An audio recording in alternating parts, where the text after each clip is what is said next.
দোয়ার আদব হচ্ছে দুই হাত তুলে আল্লাহর কাছে দোয়া করা। কারণ দুই হাত তোলা আল্লাহর কাছে আত্মসমর্পণ করার শামিল।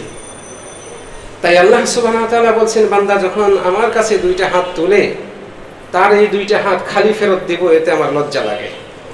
আল্লাহু আকবার। তাহলে নিশ্চিত বোঝা যাচ্ছে যে দোয়া কবুল যদি হোক এটা আমরা চাই, তাহলে এর অন্যতম একটা দাবি হচ্ছে আপনি দুইটা হাত আল্লাহর কাছে তুলেন। দুই হাত তুলে দোয়া করা নিষেধ নয়। আমাদের সমাজে অনেকেই ভুল প্রচার করেন না। তবে দুই হাত তুলে দোয়ার যে কিছু পদ্ধতি আমরা তৈরি করে নিয়েছি যা সুন্নাত সম্মত নয়, সেই জন্য বলা হয় যে ওই সময়ে দুই হাত তুলে দোয়া করা বিদআত। কিন্তু মূলত দুই হাত তুলে দোয়া করা এটা দোয়ার আদবের অন্তর্ভুক্ত। অনুরূপভাবে দোয়ার আদব হচ্ছে যে আপনি শুরুতে আল্লাহ সুবহানাহু ওয়া তাআলার প্রশংসা করবেন, তার হাবিব নবী মুহাম্মদ সাল্লাল্লাহু আলাইহি সাল্লামের উপর দরুদ ও সালাম পাঠ করবেন, যার কাছে আপনি চাইবেন তার আগে প্রশংসা করবেন, এতে না তার মন গলবে। এটা আল্লাহর নবীর শিক্ষা। রাসূল সাল্লাল্লাহু আলাইহি ওয়াসাল্লাম দেখছেন এক ব্যক্তি 2 রাকাত নামাজ পড়ে হাত তুলে বলছে, হে আল্লাহ আমাকে এটা দেন ওটা দেন, আমাকে ক্ষমা করুন এবং এটা দেন। রাসূল সাল্লাল্লাহু আলাইহি ওয়াসাল্লাম বলছেন যে এই লোকটি তাড়াহুড়া করলো। ডাকলেন, তুমি যখন দোয়া করবে আগে আল্লাহর প্রশংসা করবে, নবীর উপর দরুদ পাঠ করবে, তারপরে তুমি চাইবে।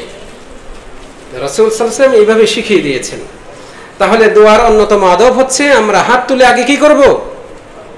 আল্লাহর প্রশংসা করব, নবী মুহাম্মদ সাল্লাল্লাহু আলাইহি সাল্লামের উপর দরুদ পাঠ করব। হাত তুলে রব্বানা আতিনা ফিদ দুনিয়া বলবো না, হাত তুলে বলবো না রব্বিগফিরলি, হে আমার রব আমাকে ক্ষমা করে দিন। হাত তুলে বলবো না হে আল্লাহ আমি বিপদে পড়েছি আপনি আমাকে উদ্ধার করুন। বরং হাত তুলে আগে কি করব? আল্লাহর প্রশংসা করব, নবী সাল্লাল্লাহু আলাইহি সাল্লামের উপর কি করব? দরুদ পাঠ করব। এটা হচ্ছে দোয়ার আদব। এই আদব মেনটেন করলে দোয়াটা কবুল হওয়ার হকদার হয়ে যায়। অন্যতম আদব হচ্ছে দোয়ার শুরুতে তওবা ইস্তিগফার করা, নিজের গুনাহ স্বীকার করে আল্লাহর কাছে ক্ষমা চাওয়া। কারণ এর মাধ্যমে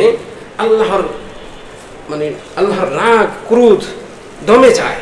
বান্দা যখন নিজের অপরাধ আল্লাহর কাছে স্বীকার করে আল্লাহর রাগ কমে যায় এই বান্দার উপর থেকে।